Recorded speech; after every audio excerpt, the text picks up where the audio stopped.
વિદ્યાર્થી મિત્રો, concept tuition ક્લાસીસની YouTube channel ઉપર હું દીક્ષા મેમ આપનું સ્વાગત કરું છું. વિદ્યાર્થી મિત્રો, અગાઉ આપણે જોયું કે ક્લોઝ પેક રચના એટલે શું અને ક્લોઝ પેક રચનાને આધારે આપણે કેટલા પ્રકાર જોયા? ત્રણ પ્રકાર. એક પરિમાણ, દ્વિપરિમાણ અને ત્રિપરિમાણ. વિદ્યાર્થી મિત્રો, તેમાં આપણે શું જોયું તો કે પરમાણુઓની ગોઠવણી કેટલા પ્રકારે શક્ય બને. તો આપણે ત્રણ પ્રકારે શક્યતા જોઈ.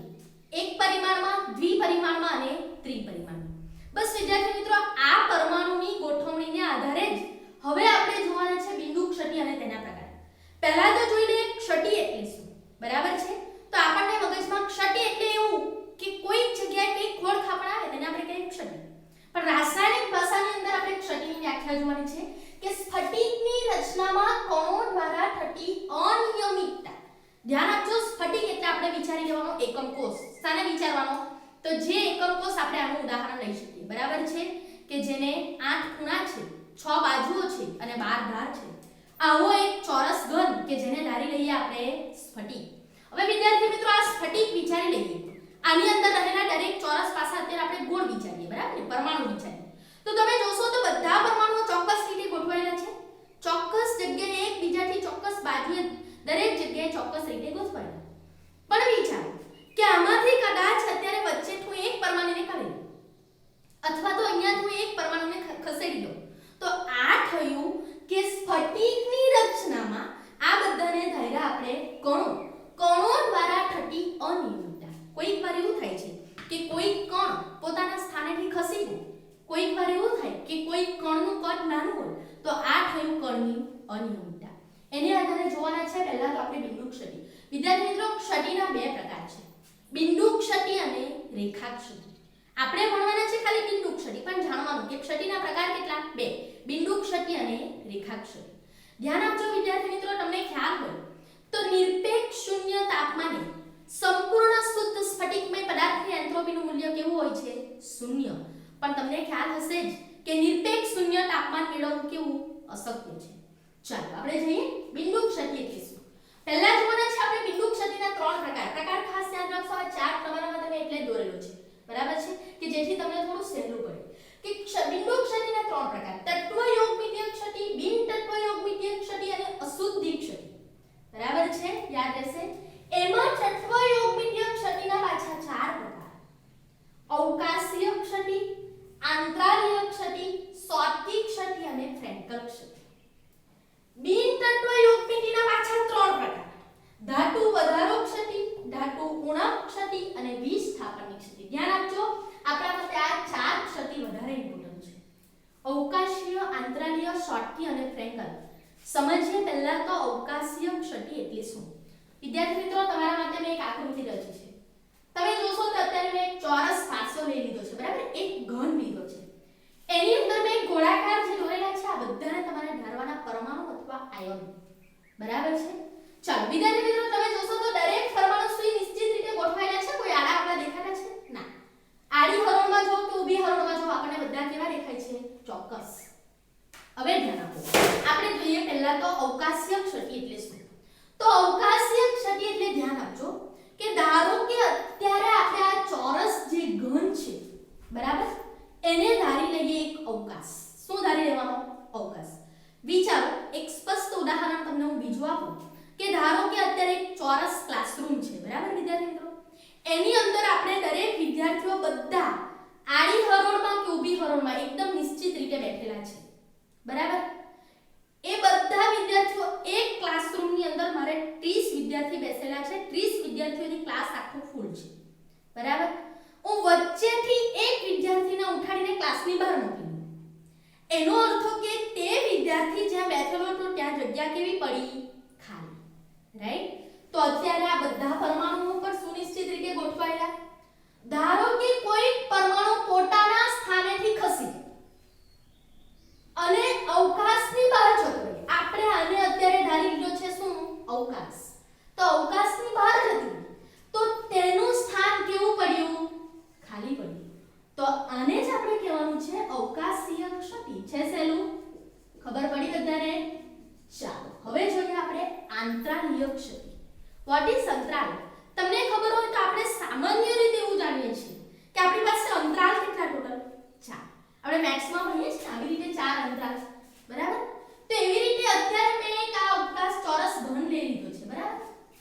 અત્યારે હું ધારો કે એને આવી રીતે 4 અંતરાલમાં વહેંચી દઉં, 4, ઓકે? ચારે અંતરાલમાં તમે જોશો તો પરમાણુની સંખ્યા સરખી છે, દરેક અંતરાલમાં 4 4 4 પરમાણુ છે ને? હવે વિદ્યાર્થી મિત્રો વિચારો કે ધારો કે આ અંતરાલમાંથી એક પરમાણુ ખસી ગયો અને એ ખસીને બેસી ગયો અહીંયા, તો આ શું થયું? તો પરમાણુ એક અંતરાલમાંથી ખસીને બીજા અંતરાલમાં, એનો અર્થ કે શું થયું? વિસ્થાપન થયું, એક સ્થાનેથી ખસીને બીજા સ્થાને.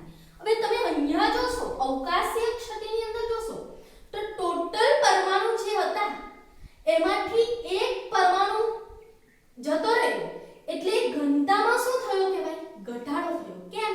તો કે પરમાણુ જે હતા એનાથી પરમાણુ કેવા થઈ ગયા? ઓછા થઈ ગયા. એક પરમાણુ જતો રહ્યો, ફોર એક્ઝામ્પલ તરીકે જરૂરી નહીં મળે અહીંયાથી બીજો બી જતો રહ્યો, તો આને આપણે કહીએ અહીંયા પણ અવકાશીય ક્ષતિ રચે.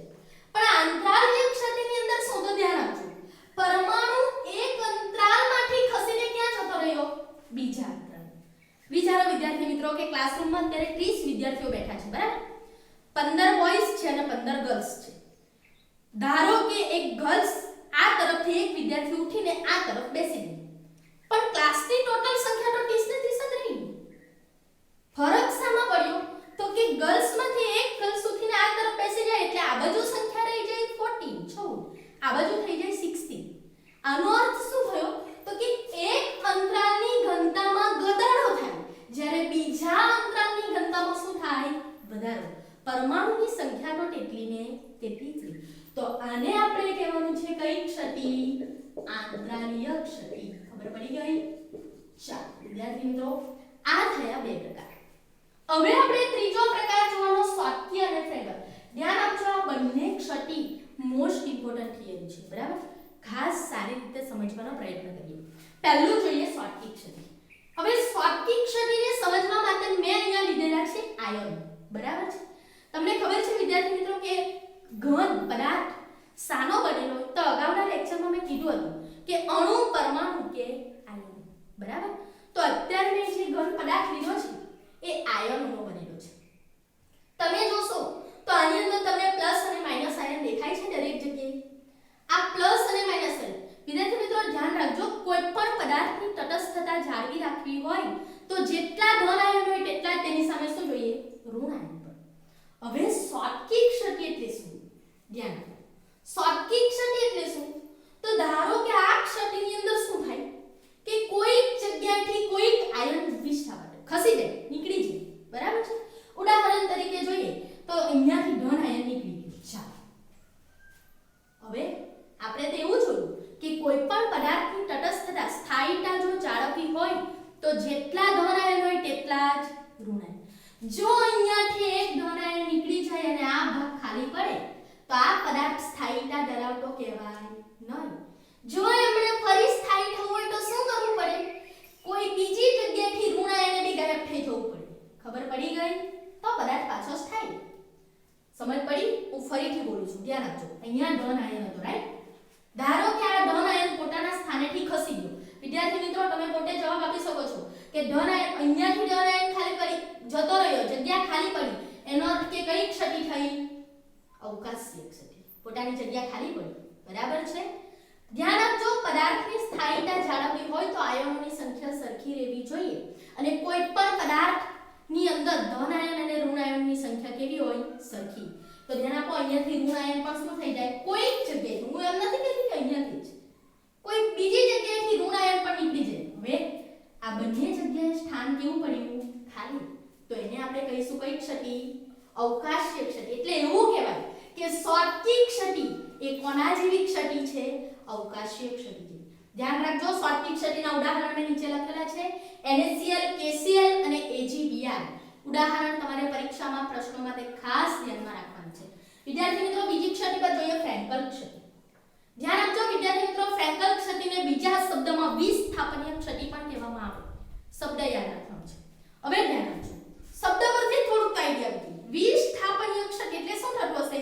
એક જગ્યાએથી ખસીને બીજી જગ્યાએ. ધ્યાન આપો વિદ્યાર્થી મિત્રો. હવે કદાચ એવું થઈ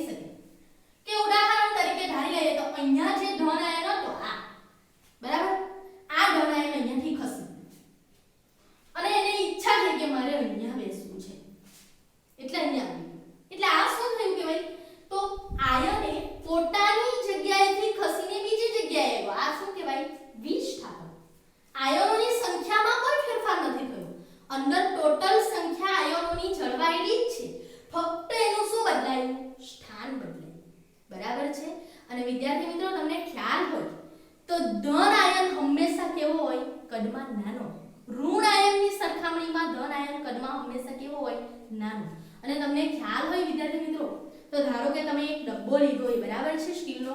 એની અંદર ક્રિકેટના દડા ભરેલા હોય 50. મારે બીજા 10 દડા ભરવા હોય અંદર તો ભરી શકાય નહીં. ડબ્બો ધારો કે ફૂલ છે તો, પણ મારે 10 લખોટી અંદર ભરવી હોય તો ભરી શકાય. કેમ? દડાની કમ્પેરમાં લખોટીનું કદ કેવું? નાનું. બરાબર છે? એટલે પેલા દડાના જ્યાં છિદ્રો પડેલા હશે ત્યાં લખોટી સમાઈ શકશે. સેમ એઝ ઇટ ઇઝ કે ધન આયનનું કદ નાનું છે માટે ધન આયન જ વિસ્થાપન પામી શકે. બરાબર છે? હવે અહીંયાથી ધન આયન ખસીને અહીંયા આવ્યું. કેવા પ્રકારની ક્ષતિ રચાઈ? આંતરાંગીય ક્ષતિ. એક જગ્યાએથી ખસીને ક્યાં આવી ગયો? બીજી જગ્યાએ. તો વિદ્યાર્થી મિત્રો એ થઈ તમારી ફ્રેન્કલ ક્ષતિ. વિદ્યાર્થી મિત્રો ફ્રેન્કલ ક્ષતિના ઉદાહરણ તમારા માટે લખેલા છે AgCl, AgBr, ZnS. તમે એક વસ્તુ માર્કિંગ કરી હોય તો બંનેની અંદર એક ઉદાહરણ કોમન છે. શું? AgBr. એટલે પરીક્ષામાં મોસ્ટ ટાઈમલી ક્વેશ્ચન કે કયો આયન એવો, કયું તત્વ એવું, બરાબર છે, કયું સંયોજન એવું કે જે શોર્ટકી અને ફ્રેન્કલ બંને ક્ષતિ દર્શાવી શકે? તો આન્સર યાદ રાખવાનો AgBr. વિદ્યાર્થી મિત્રો તમે જોશો તો ભલે અહીંયા ધન આયન ખસ્યો છે, જરૂરી નથી એ ધન આયન બીજી કોઈ જગ્યાએ પણ સમાઈ શકે. બરાબર છે? એવું પણ નહીં યાદ રાખવાનું કે ખાલી ધન આયન જ ખસે, પણ મોટે ભાગે ચાન્સીસ કોનો હોય? ધન આયનના ખસવાના. બરાબર છે? વિદ્યાર્થી મિત્રો આ થયું બિંદુ ક્ષતિ અને તેના 4 પ્રકાર આપણે જોયા તત્વ યોગમિતીય ક્ષતિ.